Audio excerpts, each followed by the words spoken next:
Jonny William Flynn, born February 6, 1989. Yo, it's your boy JC Stunted Growth. Let's get it. I've waited a while to tackle this video, and it's been for good reason. I was a huge fan of Flynn, and I wanted to see if he could pull a rabbit out of a hat and turn his career around. You want to talk about an underdog who's made his way simply off will and determination? It's this guy. I remember first being up on him, and I'm not gonna lie, I was late. I knew about him since high school, but it wasn't until Syracuse where he really jumped on the map and became the people's champ. He had a great run as an amateur and a solid start as a pro. What happened? Okay, I'll tell you. Stunt number 1, injury.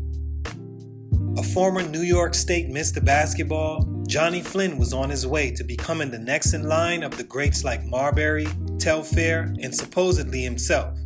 New York is the mecca of basketball, so to be the best player there, leaving high school, is an accomplishment in itself.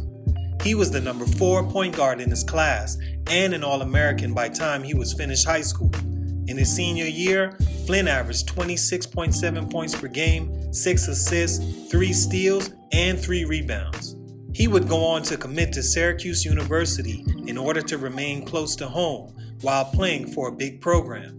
In his first game, he hit the ground running, scoring 28 points. Flynn had an amazing freshman year, averaging 15 points per game and 5 assists, but it was during his sophomore season when he caught the eyes of many NBA scouts and fans. He was the perfect point guard, it seemed. He was a great leader, he had leaping ability, could shoot, and had the charisma to be a star.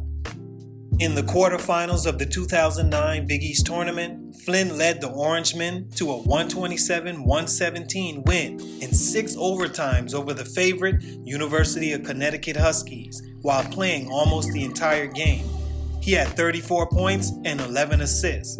They lost the Big East tournament, but he was still named the MVP. That's a testament to his college greatness. He was the most attractive player in college that year by far, which is why he was taken with the 6th pick that year by the Minnesota Timberwolves before everyone knows who, the 2-time NBA MVP, Stephen Curry. And you know what? He didn't have a bad rookie season, averaging 13 points per game and 4 assists while playing in all but one game in his rookie year. And then, after the season, he would undergo what many thought to be a minor hip surgery that turned out to change his career forever. Now, I've been around guys that had hip problems, and let me tell you, that shit just never heals correctly and can change everything about you and your game. And that's what happened to Jonny Flynn. He was never even close to a good player ever since. Stunt number 2, expectations. Being drafted that high comes with expectations of its own. But when you see the year guys like Tyreke Evans and Stephen Curry had, the expectation for you goes through the roof.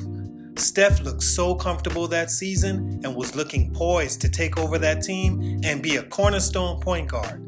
Tyreke Evans won Rookie of the Year that season and looks like a LeBron James generational type of talent as a rookie. The sophomore season for all these guys were going to be something to watch. Unfortunately, Jonny Flynn's body wasn't up to it. He ended up averaging just 5 points per game that season and 3 assists. This is coming off a year where he averaged 13 and almost 5 assists, while clearly looking slow and not explosive at all. The Timberwolves had seen enough and traded him after just 2 seasons to the Houston Rockets. Stunt number 3, diminished skills. At this point, it was pretty much over for Flynn, man, and I might sound saddened by it. That's because I was. I liked this guy. He was one of my favorite players at the time, but that hip just led to more injuries, and Flynn became a journeyman for the rest of his career. Stints in the NBL, CBA, Europe, and then finally being done in 2014. The quickest rise and fall I've seen from a guy that had so much promise. But that's how it happens sometimes, man. It's your boy JC Stunted Growth, and I'm out.